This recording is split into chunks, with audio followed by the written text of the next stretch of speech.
Chers amis, bonjour depuis Hong Kong. Je vous fais visiter un petit peu Central. Et je viens de sortir d'une masterclass au sujet de Trump. Où mène-t-il l'Amérique et le reste du monde? Et la conclusion, c'est que c'est incertain. Il disait The only certainty is uncertainty. Voilà, donc ça résume bien les préoccupations principales de ceux qui sont dans le business. Ça, c'est pragmatique. Ils aiment ils n'aiment pas l'incertitude. C'est un peu l'esprit chinois. Voilà. Une autre chose qui m'a marqué, c'est qu'on a fait un sondage parmi les participants qui sont des personnes intéressées par le programme EMBA, Executive MBA.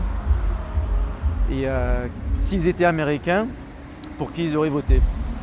Et la grande majorité, ça c'est la bonne nouvelle, aurait voté Trump. Quelques personnes auraient voté Kamala Harris, mais aussi beaucoup de personnes n'auraient pas voté. Et quand on demandait à une des personnes pourquoi elle n'aurait pas voté, elle répondait qu'elle n'aimait pas la personnalité de Trump. Elle était plutôt d'accord sur, a priori, les idées business, mais le personnage ne l'inspirait pas. Au niveau de Kamala Harris, elle connaissait à peine qui c'était, donc elle n'aurait pas voté pour elle non plus. Et donc en fait, elle se serait abstenue. Donc le problème est que la plupart des personnes ce soir, je dirais aussi même dans le monde, et même les Français en général, ne s'intéressent pas vraiment à la politique et ne comprennent pas forcément les enjeux de chaque élection.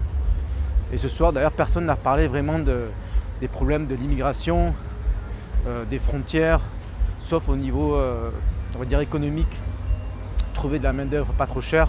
Par exemple, certains disaient que si on remigrait tous les étrangers illégaux, alors ça créerait une pénurie de jobs. Et donc il faudrait augmenter les salaires, et si on augmente les salaires, ça crée l'inflation. Voilà, donc en fait tout se fait autour du business en Chine, à Hong Kong, ce que je trouve ok, normal, ça a du sens. Mais en fait ici je pense aussi qu'ils n'ont pas les mêmes problèmes que nous en France. C'est-à-dire qu'ici il n'y a pas de racailles dans la rue, vous voyez, tout est propre, tout est bien.